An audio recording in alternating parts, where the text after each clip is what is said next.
Welcome back. مشیر امور کشمیر کا مرزبان کارا اور وزیر مملکت مصدق ملک نیوز کانفرنس کریں. آپ کو براہ راست لے سکتے ہیں. اور ابھی وہ کیا کر رہے ہیں؟ اب وہ الیکشن کمیشن کے اوپر حملہ آور ہیں اور اس نیت کے ساتھ حملہ آور ہیں کہ اتنا دباؤ کھڑا کر دیا جائے کہ چیف الیکشن کمشنر یا الیکشن کمیشن فیصلہ دینے میں تعامل کرے اور ہمارے خلاف فیصلہ نہ دے سکے. اور فیصلے کا انہیں پتہ ہے، انہیں اپنے اقدامات کا خود علم ہے، وہ جانتے ہیں کہ اس کے اندر حقائق کیا ہے. لہٰذا ان حقائق کی روشنی میں کل جو فیصلہ آنا ہے اس کو آج وہ پریمپٹ کر رہے ہیں کہ ہمارے خلاف بائسڈ فیصلہ ہے، ہم الیکشن کمیشن کو نہیں مانتے. لیکن اس دباؤ کو کتنا بڑھانا ہے؟ ہم الیکشن کمیشن سے پوچھنا چاہتے ہیں کہ آپ کام تو ان کا ہے، ہم یہ تو مداخلت تو نہیں کر رہے. لیکن یہ مطالبہ بہرحال ہمارا ہے کہ بہت دن ہو گئے، بہت عرصہ ہو گیا، اب ہم ہی نہیں ساری قوم اس بات کا مطالبہ کر رہی ہے اور منتظر ہے کہ انصاف کیجئے، کہ ممنوعہ فنڈنگ کا فیصلہ کیجئے. وکلاء تو کہتے ہیں یہ ایک اوپن اینڈ شٹ کیس ہے، اس کے اندر جو بھی باریکیاں ہوں گی، لیکن جب سے یہ فیصلہ محفوظ کیا گیا ہے اب اس کو محفوظ سے باہر آ جانا چاہیے. کیونکہ اس وقت پاکستان کے اندر سیاسی ماحول بھی گرم ہے، صورتحال بھی یہ ہے کہ اب مزید اگر یہ فیصلہ ڈیلے ہوتا ہے تو الیکشن کمیشن کے اوپر بھی سوال کھڑے ہونے شروع ہو جائیں گے.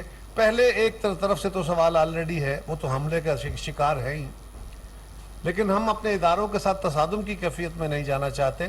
اگر کہیں اداروں سے ہمیں گلہ شکوہ ہے تو ان کے ساتھ ہم ان کی پرفارمنس کو امپروو کرنے کی بات کرتے ہیں، ہم ان کا آئینی دائرہ کار کے اندر رہنے کی بات کرتے ہیں.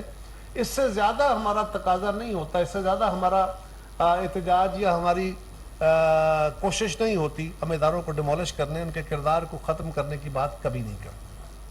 ہم سمجھتے ہیں کہ آزاد اداروں، یہ جو الیکشن کمیشن ہے، یہ عدلیہ ہے، یہ پارلیمان ہے، یہ باقی اس طرح کے یہ ادارے جمہوریت کا لازم حصہ ہیں.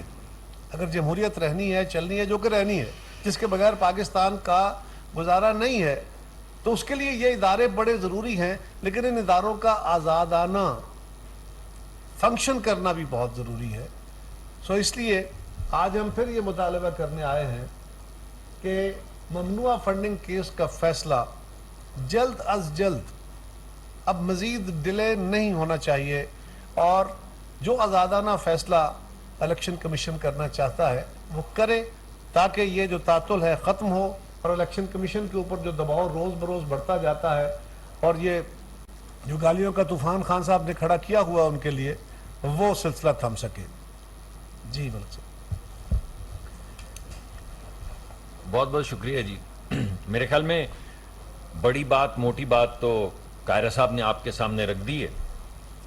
آپ کے سامنے ہے کہ اب کچھ ایسا عجیب سا وقت آ گیا ہے کہ فیصلوں کی ایک عبوری جو عدالت ہے وہ عوام کے سامنے لگ گئی ہے، اور یہ ایک بڑی عجیب سی چیز ہے.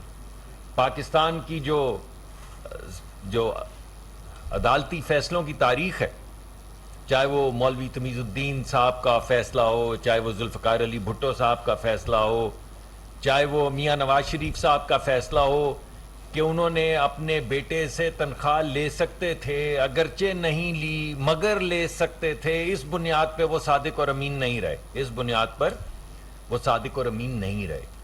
نہ صرف صادق اور امین رہے بلکہ پارٹی کے صدر بھی نہیں رہ سکتے. وہ حق جو آئین نے دیا ہوا ہے آرگنائزیشن کا، آئین میں لکھا ہے کہ ہر شخص کو یہ حق حاصل ہے کہ وہ آرگنائز کرے اپنے آپ کو، وہ آئینی حق بھی ان سے لے لیا گیا کہ چونکہ آپ اپنے بیٹے سے تنخواہ لے سکتے تھے، اگرچہ آپ نے نہیں لی مگر لے سکتے، ذرا لاجک دیکھیے، مگر لے سکتے تھے، اس وجہ سے اب آپ صادق اور امین نہیں رہے. اور پھر فیصلہ کیا کہ صادق اور امین کون ہے.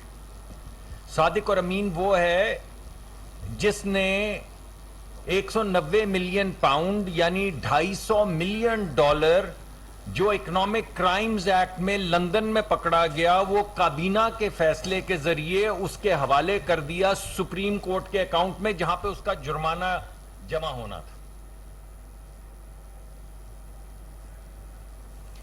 مشیر امور کشمیر قمر زمان کائرہ اور وزیر مملکت مصدق ملک نیوز کانفرنس کر رہے ہیں۔ قمر زمان کائرہ نے کہا کہ ڈپٹی اسپیکر کی رولنگ کے حوالے سے فیصلے پر اتحادی جماعتوں کو تحفظات ہیں۔ ممنوعہ فنڈنگ کیس کا فیصلہ آنا ابھی باقی ہے۔ ہم اداروں کے ساتھ تصادم میں نہیں جانا چاہتے۔ پی ٹی آئی نے ممنوعہ فنڈنگ کیس کے فیصلے کے حوالے سے تاخیری حربے استعمال کیے ہیں۔